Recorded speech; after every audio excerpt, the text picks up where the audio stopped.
So you have built a livelihood on podcasting. You're like one of the OGs, right? You had a show before this, and now your show has exploded. I always hear people talking about your show. I hear it on all kinds of other shows, and you've had some cool guests on there. I mean, some really cool guests.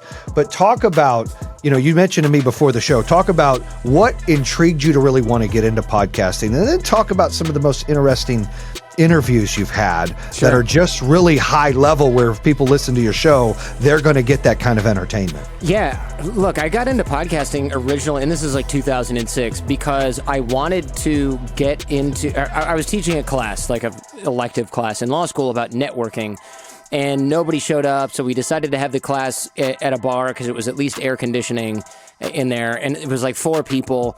And then I started to really lean into body language and stuff like that, and people were interested in it. So new people would come in every week and be like, oh, what did I miss? So I started recording those conversations, burning those conversations to a CD, and handing the CD to the new people and be like, listen to this, and then come back next week, and then you can ask questions, because you'll have the background of the last 5 hours of me talking, and I won't have to repeat myself.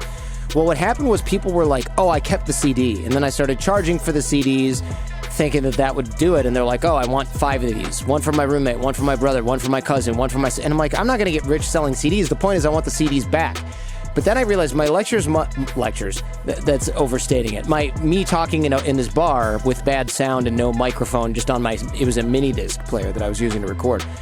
I'm like, the information in here must be pretty damn valuable if people are stealing/buying them from me in decent numbers. Like that's pretty unusual. I don't remember the last time I bought a lecture about torts, in law school or contracts. So I wanted to put them up online, and I couldn't at the time. Again, 2006, there was no place to put MP3 sound files on the internet for other people to download. You could try to put them in these chat groups, but you had to learn how to use bots and stuff, and it was just like you couldn't. There was no easy way. And a friend of mine was like, "What about this new thing called podcasting, where you kind of put it up on a server somewhere, and then people can synchronize it with their iPod or iTunes?" And I thought, oh, everyone has iTunes in law school, and some people have iPods. I'll just do that. And so it was one of the first podcasts around, and I decided to immediately turn it into a show, because a lot of places are like just putting up audio from something else. And I thought, nah, people are used to listening to radio in their headphones, so why don't we make this like an internet radio show? And sure enough, that was quite a winning move, because people were like, wow, I feel like I'm hanging out with these guys as they do this show. It's not a repurposed radio show. It wasn't 2 dudes in a garage talking about technology. It was a totally different topic.